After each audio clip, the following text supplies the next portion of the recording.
Alors, la formation professionnelle, tout un programme, n'est-ce pas? Aujourd'hui, choisir la bonne, c'est un peu comme se retrouver dans un labyrinthe. Entre les séminaires classiques, les cours en ligne, les formats hybrides, on peut vite s'y perdre. Allez, on va essayer de débroussailler tout ça ensemble. La grande question au fond, c'est celle-là. Qu'est-ce qui est le plus efficace?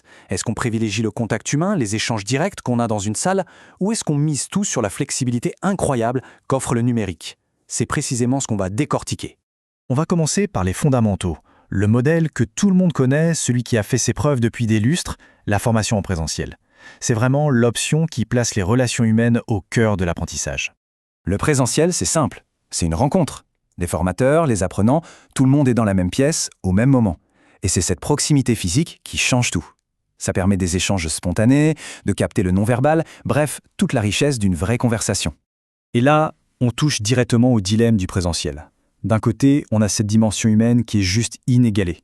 Ça crée une cohésion de groupe, ça permet aux formateurs de sentir l'ambiance, de voir si les gens suivent ou décrochent pour s'ajuster en direct. Ça, c'est précieux. Mais de l'autre côté, il y a la facture. Les coûts de déplacement, de location de salle, la logistique, ça peut vite grimper. Sans parler du manque de flexibilité, c'est tel jour, à telle heure et pas autrement.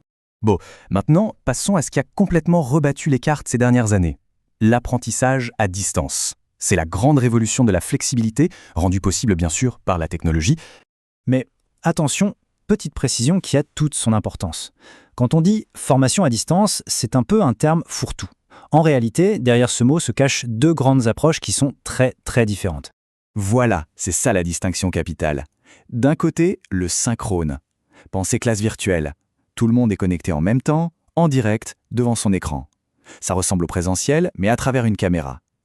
Et de l'autre, on a l'asynchrone. Et là, c'est le royaume de la liberté. On accède au module quand on veut, où on veut, et on avance à son propre rythme. C'est de l'apprentissage sur mesure en quelque sorte. Les atouts du distanciel sont donc vraiment puissants. La flexibilité, c'est l'avantage numéro 1, c'est évident. Mais il ne faut pas oublier la réduction massive des coûts logistiques. Fini les billets de train et les hôtels. Et d'un point de vue purement pédagogique, le fait de pouvoir revoir une vidéo ou un module autant de fois que nécessaire, c'est un vrai plus pour bien ancrer les connaissances. Alors, on a le présentiel, avec son côté humain, et le distanciel avec sa flexibilité. La question logique, c'est « et si on essayait de combiner les deux ?»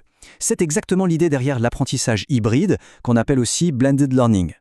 Cette phrase résume parfaitement la philosophie. Le but, ce n'est pas d'opposer les deux mondes, mais au contraire de les marier. On veut créer un parcours de formation qui va piocher intelligemment ce qu'il y a de meilleur dans chaque format.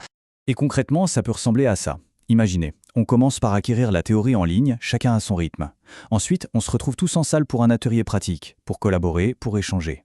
Après ça, on retourne sur le terrain pour appliquer ce qu'on a appris. Et enfin, un suivi à distance est mis en place pour poser des questions et partager ses retours d'expérience. On a une vraie continuité. Ok, jusqu'ici, on a surtout parlé du cadre, où et quand on apprend.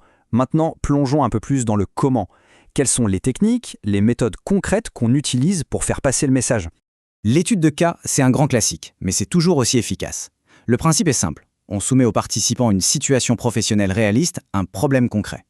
L'idée, ce n'est pas juste de réciter la théorie, mais de les faire réfléchir, déguiser leur esprit critique pour qu'ils trouvent eux-mêmes des solutions applicables. La simulation, c'est un peu l'étape d'après.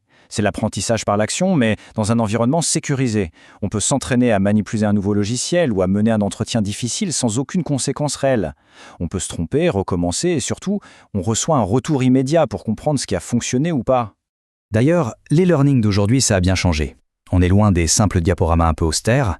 Maintenant, on utilise des personnages, ce qu'on appelle des agents pédagogiques, comme Sarah qu'on voit ici. Ils sont là pour nous guider, pour rendre le contenu plus dynamique, plus humain, et pour illustrer les concepts avec des exemples variés. Bon, on a vu le présentiel, le distanciel, l'hybride et quelques méthodes concrètes. Maintenant, la question à 1 million. Comment on choisit?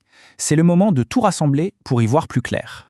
Si on synthétise tout ça dans un tableau, voilà ce que ça donne. Pour l'interaction, le présentiel est le champion incontesté. Pour la flexibilité, c'est le distanciel qui gagne, et de loin. Côté budget, le présentiel est le plus coûteux et le distanciel le plus économique. Et l'hybride, lui, se positionne comme un équilibriste. Il cherche à offrir un bon niveau d'interaction et de flexibilité, avec un coût qui se situe logiquement entre les deux. La conclusion de tout ça, elle est simple en fait. Il n'y a pas de formule magique qui marche à tous les coups.